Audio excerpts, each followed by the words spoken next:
प्यार परीक्षा तो आप सभी का स्वागत है टीचिंग परीक्षा में। मैं कुलदीप सर आप सभी के लिए एक बड़े ही महत्वपूर्ण और गाइडलाइंस लेके आओ जो बीपीएससी की ऑफिशियल वेबसाइट जो है भाई साहब वहां पे पब्लिश हो चुके हैं। जो भी स्टूडेंट या अभ्यर्थी परीक्षा देने के लिए घर से निकल चुके उन सभी के लिए बहुत ही ज्यादा इंपॉर्टेंट रहेंगी। ये गाइडलाइंस आपको फॉलो ही करनी है। अगर उनसे अब नहीं फॉलो करते तो हो सकता है कि आपकी जो भी परीक्षा देने की स्थिति रहेगी या जो भी आपकी कंडीशन रहेगी वहां पे उनकी परीक्षा रद्द हो सकती है। ये भी आपको ध्यान में रखना है। तो ये गाइडलाइंस आप सभी के लिए बहुत ही ज्यादा इंपॉर्टेंट रहने वाली है। सभी लोग जो है इसके ऊपर पूरी तरह से ध्यान देंगे और इसे फॉलो करने वाले हैं। तो ये बड़ी इस आसान से बात है, आप सभी को पता है। पर जनरली क्या होता है कि हमारी ह्यूमन साइकोलॉजी ऐसी होती है कि छोटी छोटी बात को हम निगलेक्ट कर देते हैं और वो छोटी बात जो है हमें आगे जाकर बड़ी भारी पड़ जाती है और उसकी वजह से शायद कुछ बड़ी घटना भी हो सकती है। तो सभी लोग यहाँ पे ध्यान देंगे कि क्या होने वाला है। सबसे पहले जो अगर आप ऑफिशियल वेबसाइट के ऊपर जाते हो बीपीएससी की, तो वहां पे एक पहली 17 की डेट में जो है भाई साहब आप 17 की डेट को जो है आपके एक बड़ी इंपॉर्टेंट जो है एक गाइडलाइंस आप सभी के लिए टीआरई 3.0 वाले जो अभ्यर्थी है भाई साहब उनके लिए आई है। ये जैसे ही आप क्लिक करोगे तो एक सीधी सीधे गाइडलाइंस की एक सूची जो है आपके सामने प्रदर्शित हो जाएगी। और इसके पहले आप सभी को बता दो, अगर जिन बच्चों को एडमिट कार्ड डाउनलोड कैसे करना है या एक सीधी सी प्रोसेस यहीं पे आपको बता दूंगा। तो सबसे पहले आपको बताना चाहूंगा कि अगर आपने अभी तक जो डाउनलोड एडमिट कार्ड है वो आपने डाउनलोड नहीं किया है तो ऑफिशियल वेबसाइट खोलने के बाद यहाँ पे अप्लाई ऑनलाइन करके एक ऑप्शन होता है। अप्लाई ऑनलाइन जैसे आप यहाँ पे क्लिक करोगे तो यहाँ पे सीधा सीधा आ जाता है कि बीपीएससी ऑनलाइन एप्लीकेशन कर एक ऑप्शन आएगा।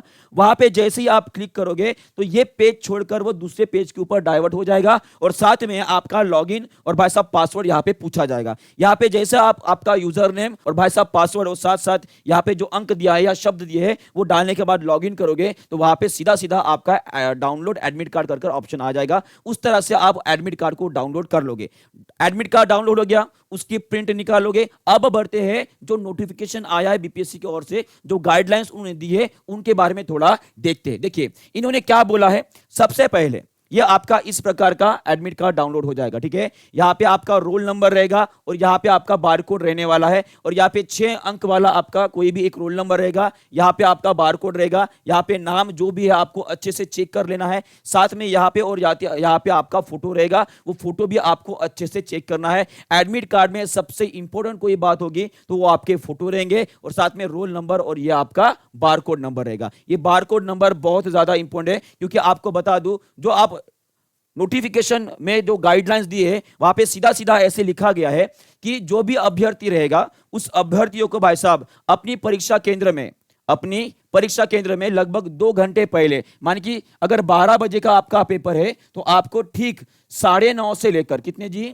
9:30 से लेकर 10:30 तक आपको एंट्री दी जाएगी और इसी समय के बीच में आपको आपके परीक्षा केंद्र तक पहुंचना है। अगर आप इससे लेट होते हो तो आपको एंट्री नहीं दी जाएगी, ऐसे साफ साफ लिखा है, ठीक है। ये पहली गाइडलाइंस होगी। उसके बाद सेकंड गाइडलाइंस ये है कि अगर आपने ई एडमिट कार्ड डाउनलोड किया है, क्या किया है आपने, ई एडमिट कार्ड अगर डाउनलोड किया है तो वहां पे आपका जो भी रोल नंबर रहेगा, रोल नंबर के साइड में जो आपको बार कोड दिया है उस बार कोड को अच्छा चेक करना है ताकि वो अच्छे से अंकित हुआ है कि नहीं हुआ है, ये आपको अच्छे से चेक करना है। अगर वो अच्छे से अंकित नहीं हुआ है, बारकोड की बात कर रहा हूं, तो आपको भाई साहब जो भी आप ब्राउजर में आप अपना एडमिट कार्ड डाउनलोड कर रहे हो उसे बदल कर किसी और ब्राउजर में ओपन कर लो और ऐसा ब्राउजर चुनो कि वहां पे भाई साहब आपका रोल नंबर के साथ साथ, जैसे कि मैंने आपको बताया है, रोल नंबर के साथ साथ यहां पे बारकोड भी एकदम स्पष्ट तरीके से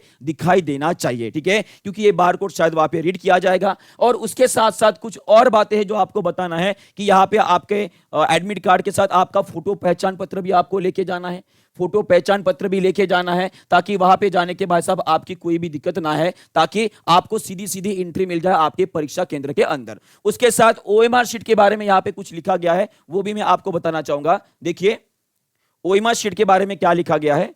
ओएमआर शीट में यह लिखा गया है कि ओएमआर शीट में जो आपको क्वेश्चन बुकलेट मिलेगा उस पे एक सीरीज नंबर रहेगा और वो सीरीज नंबर को आपको जो भी आपकी आंसर शीट मिलने वाली है वहां पे आपको अंकित करना है, वहां पे लिखना है। वहां पे सिर्फ आपको क्या करना है जी, जो गोले दे रहेंगे भाई साहब उसको सिर्फ रंगना है। किससे, क्वेश्चन बुकलेट में जो आपके अंक दिए गए उनको। माने कि सीधा सीधा मैं बताऊं तो क्वेश्चन बुकलेट का नंबर आपको आंसर शीट में लिखना है, हाथ से नहीं लिखना है। वहां पे भाई साहब गोले दिए रहेंगे, उस गोलों को आपको भरना है आपके अंक द्वारा। ठीक है, यहां तक क्लियर हो गया। और साथ में आगे अगर बढ़ते हैं तो देखिए आगे क्या लिखा है वो भी आपको बताता हूं। आगे जैसे जैसे बढ़ेंगे आपको यह बता जाएगा कि जैसे जैसे आप सेंटर के ऊपर पहुंचोगे तो उसके बाद आपकी पात्रता संबंध में आपको सभी को पता है, पात्रता के बारे में आपको पहले ही सभी कुछ अंदेशा दिया गया है कि आपकी पात्रता क्या है, कैसी रहेगी, इसके बारे में आप तो वैसे भी क्लियर हो। ठीक है, आगे अगर बढ़ते हैं, यह सबसे बड़ी बात है क्योंकि देखिए इस बार टीआरई 3.0 की एग्जामिनेशन जो है, अभी तक जितनी भी एग्जामिनेशन हुई है बीपीएससी की, सबसे हटके एग्जामिनेशन रहने आज सभी को पता है। यहां पे क्वेश्चन बुकलेट नंबर नहीं बल्कि कलर कोड दिए जाएंगे और 5 बुकलेट ऐसे रहेंगे जिसमें अलग अलग कलर रहेंगे और सभी के पेपर अलग रहेंगे, ताकि यह सुनिश्चित किया जाए कि पेपर जो है भाई साहब लीक होने के चांसेस 0 है। ठीक है, उसी तरह से अगर कोई बंदा ये सोच रहा है कि वो अगर कुछ गड़बड़ी कर सकता है तो उन सभी को बता दूं भाई साहब, गड़बड़ी करने जाओगे तो आपकी ही गड़बड़ होने वाली है। इस बार बहुत ही टाइट सिक्योरिटी है। साथ में अगर आप कोई भी इलेक्ट्रॉनिक डिवाइस जो है, आप साथ में कोई भी इलेक्ट्रॉनिक डिवाइस नहीं लेके जाएंगे, जैसे कि मोबाइल हो गया, ब्लूटूथ हो गया, वाईफाई और व्रिस्ट वॉच भाई साहब लेके जाना ही नहीं। इलेक्ट्रॉनिक डिवाइस अपने साथ में रखना ही नहीं, और रखोगे भी भाई साहब तो वो दिक्कत हो जाएगी, बैग में रखो कहां पे, चोरी हो गई तो आपका मामला रहेगा। यहां पे बीपीएससी कोई भी यहां पे चांस नहीं लेना चाहता है। सीधा सीधा आपको बता रहा हूं, अगर किसी ने गड़बड़ी करने की कोशिश की, फिर से बता रहा हूं, अगर किसी ने गड़बड़ी करने की कोशिश की तो सीधा सीधा बीपीएससी ने यहां पे चेतावनी दे दी है कि आगामी 5 सालों तक, कहां तक, 5 सालों के लिए भाई साहब किसी भी परीक्षा संबंधित कोई भी परीक्षा रहे भाई साहब, वहां पे आप परीक्षा वो दे नहीं सकोगे, आपको सीधा सीधा बहिष्कृत किया जाएगा। और इसी के साथ साथ अगर आप अफवाह भी फैला रहे हो, अगर आप अफवाह भी फैला रहे हो कि यहाँ पे पेपर लीक हो गया, ऐसे हो गया, वैसे हो गया और ऐसा हो रहा है, किसी ने ऐसा कर दिया, तो वहां पे भी आपकी गड़बड़ी हो सकती है। अगर वैसा भी हो गया और मान लीजिए उसके ऊपर कार्रवाई हो जाती है और बाद में साबित होता है कि भाई साहब ये उसने जानबूझकर किया था, इसके पास कोई भी तथ्य नहीं थे, तो उस केस में भी आपको 3 सालों तक भाई साहब आयोग जो है सभी परीक्षा से वंचित करने वाला है। तो बड़ी समझदारी से इस बार थोड़ी सी केयरफुल, और बाकी सब चीजें जो है भाई साहब अपने admit card, photo ID card सभी कुछ अपने साथ में लेके जाना है। और साथ में अपना रोल नंबर, सबसे बढ़िया बात जो है बता रहा हूं आपको, जो यहाँ पे क्लियरली लिखा गया है कि आपको आपका खुद का रोल नंबर अच्छे से चेक करना है। क्या करना है? आपका खुद का रोल नंबर अच्छे से चेक करना है। और साथ में इसके बाजू में जो आपका बारकोड आया है, उस बारकोड को भी अच्छे से चेक कर लेना है, क्योंकि तभी जाकर यह सुनिश्चित हो पाएगा कि आपका एडमिट कार्ड आपका ही एडमिट कार्ड है। साथ में आप फोटो और जो भी रहेगा वो अच्छे से चेक कर लेंगे। तो बस यही गाइडलाइंस आप सभी को बतानी थी, क्योंकि ये छोटी सी बात है, पर कभी कभी क्या होता है छोटी बात बड़ी हावी हो जाती है। और एन टाइम पर ऐसा बहुत बार हुआ है कि किसी बच्चे का एडमिट कार्ड फोटो मैच नहीं करेगा, रोल नंबर मैच नहीं करेगा, बारकोड मैच नहीं करेगा। तो ये सभी चीजें जो पहले ही सुनिश्चित कर लेंगे। और साथ में अगर कोई प्रॉब्लम होता है तो परीक्षा हॉल में जो आपके बड़े अधिकारी बैठे रहेंगे उससे आप जरूर कॉन्टैक्ट कर सकते हैं। ठीक है, तो इसी के साथ ये गाइडलाइंस जो बीपीएससी की ओर से आई है ये सभी को बता देंगे। आप भी अपने दोस्तों तक ये जरूर पहुंचा देंगे ताकि उनके परीक्षा में भी कोई गड़बड़ी ना हो। ठीक है, सभी के लिए फिर से एक बार सभी को मेरी तरफ से और हमारी पूरी टीचिंग परीक्षा की ओर से बेस्ट ऑफ लक, और बहुत अच्छे से पेपर सॉल्व कीजिएगा।